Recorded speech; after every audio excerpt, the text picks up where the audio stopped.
Syrie, Ukraine, Russie, Afghanistan ou Palestine, ces pays doivent sûrement vous dire quelque chose. Vous les avez peut-être vaguement reconnus lorsque vous zappiez les chaînes sur votre téléviseur, un jour comme les autres, entre deux programmes d'information. En ces temps de guerre, le nombre de blessés est annoncé, on pleure les morts de la journée, les dégâts matériels sont énumérés. Mais avez-vous déjà une seule fois entendu parler de violences sexuelles en période de conflit? Je ne pense pas. Généralement, on évoque plutôt cela sous le terme de viol de guerre.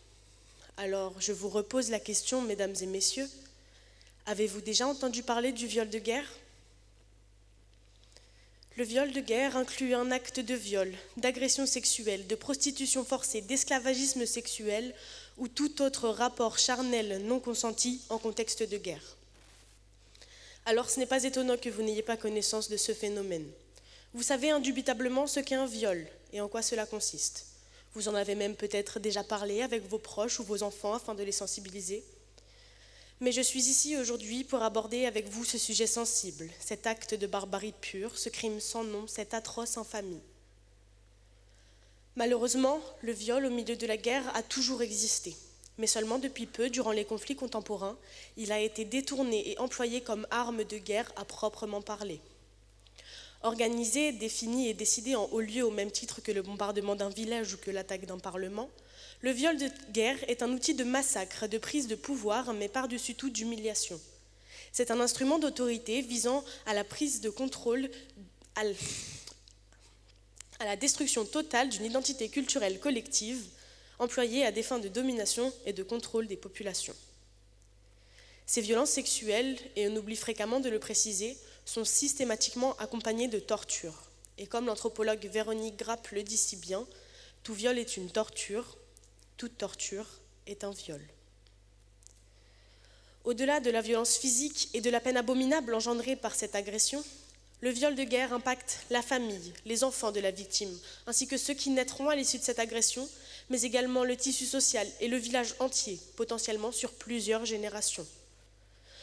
Le but du soldat n'est alors pas de détruire sa victime, mais d'éradiquer l'intégralité de sa race, de radier son histoire, sa culture, de transformer son pays, d'embraser ses fondations, de renverser son gouvernement.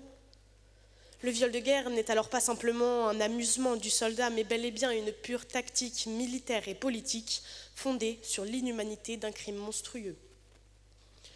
C'est cela, mesdames et messieurs, qui rend les choses d'autant plus accablantes. C'est la transformation de la détresse d'un humain, de sa souffrance en victoire et en gloire militaire. Après avoir souillé sa personne, brisé son honneur, sali son âme et son corps, on ôte la légitimité de la dernière chose qui fait de lui un homme, sa douleur. Certaines victimes ont eu l'immense courage de témoigner. Par exemple, une jeune Ukrainienne de mon âge. J'étais prisonnière dans un sous-sol. Il y avait là le corps de ma mère tué devant mes yeux. Des soldats russes m'ont violée, tous les jours, et ils étaient nombreux. Lorsque je m'évanouissais, ils me jetaient de l'eau sur le visage et continuaient de me violer. Les soldats m'ont dit que je ne donnerais jamais naissance à un bébé ukrainien, car après cela, je ne voudrais plus jamais coucher avec un homme. Cet acte, en tant qu'arme, est basé sur un rapport de force, de domination extrême. Violer une personne, c'est le couvrir de honte, c'est un acte de salissure, de souillure, de profanation. La victime est donc placée dans une position d'infériorité. Lorsque l'on crache sur quelqu'un, c'est à lui de se nettoyer. Dans de multiples témoignages, les victimes employaient les termes « ils pouvaient tout faire », appuyant le rapport hiérarchique et l'impact psychologique qu'ont les soldats sur les victimes. À l'époque, nous ne parlions pas de ces choses-là et nous ne posions pas beaucoup de questions, mais nous savions que les soldats cherchaient des filles. Ils pouvaient tout faire. Sylvia, 72 ans, victime de la guerre de libération du Bangladesh qui oppose le Pakistan occidental et le Pakistan oriental en 1971. 200 000 femmes sont violées. Cet acte est justifié par une politique de purification des populations occidentales. Le fait est que dans cette position, vous ne pouvez appeler les secours, vous ne pouvez être sauvé par la police, car vous êtes face à celle-ci, face à la justice. Les troupes ennemies prennent le contrôle du pays, ce sont elles la police. Vous ne pouvez imaginer la douleur immense, la cicatrice béante que laissent ces actes ignobles. Selon la Cour pénale internationale, Le viol de guerre est établi comme un crime de guerre, mais également comme un crime contre l'humanité. Cependant, malgré ces lourdes appellations, on ne compte pas moins de 80 000 cas en 1937 en Chine, 200 000 en 1971 au Bangladesh et 500 000 en 1994 au Rwanda.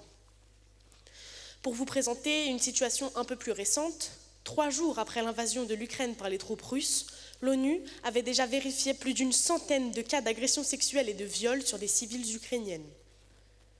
Seulement, les chiffres résultant de ces études sont fortement minimisés, étant donné la difficulté à recueillir des preuves et des témoignages. Il y a donc très peu de procès et de pénalités en raison de cette difficulté. Par conséquent, très peu de cas d'agression sexuelle et de viol font l'objet de poursuites. Et quand bien même un procès aurait lieu, il est très difficile pour ces femmes des régions détruites, des régions déchirées par la guerre, d'obtenir justice. Je pense par ailleurs que nous sommes ici tous d'accord pour affirmer qu'il est vital que nos gouvernements reconnaissent la gravité de l'existence d'un tel acte et prennent en conséquence les mesures pour la prévenir et en punir les auteurs. Selon moi, le premier pas à franchir serait de libérer la parole. Nous devons tous reconnaître l'existence d'un tel acte dans ce monde. Une prise de conscience collective permettrait de faire entendre les voix de ces femmes et de réveiller nos gouvernements. Des solutions doivent être trouvées, les sanctions doivent se concrétiser et les autorités doivent sévir face à cette menace. Je suis consciente qu'il ne sera malheureusement jamais possible d'éviter tous ces abominables cas de viol en raison du nombre incalculable de conflits sur cette planète. Mais nous sommes en mesure d'apporter du soutien psychologique à ces femmes détruites dont le corps est devenu un véritable champ de bataille. Vous vous demandez sûrement, après avoir pris conscience de l'atrocité des faits que je viens de vous énoncer, pourquoi ? Pourquoi donc ces crimes restent-ils si dissimulés, cachés des yeux de la société ? Eh bien, la réponse n'est que trop simple. Des femmes. Ces actes touchent, pour la majorité d'entre eux, des femmes. Ces pauvres femmes qui ne sont que le dommage collatéral d'une bataille qui n'est pas la leur. Ces malheureuses victimes du patriarcat éternel et du sexisme constant dont la voix ne sera jamais entendue, car oui, elles sont des femmes.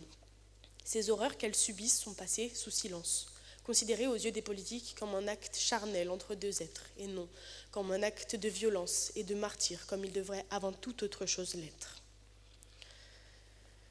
Je suis ici aujourd'hui, face à vous, mesdames et messieurs, pour vous offrir une possibilité. La possibilité de prendre part à un combat. Mon combat. La possibilité de connaître et de savoir ces douleurs qu'endurent des milliers de femmes et d'enfants dans le monde. La possibilité de comprendre que tout ce que vous pouvez lire sur vos petits écrans, les articles, les reportages ne sont que la partie immergée de l'iceberg. Je suis ici pour pousser le cri que ces milliers de femmes ne peuvent pas pousser. À l'aide, je suis ici pour exprimer à leur place ces mots qu'elles sanglotent à l'autre bout du monde. J'ai été violée.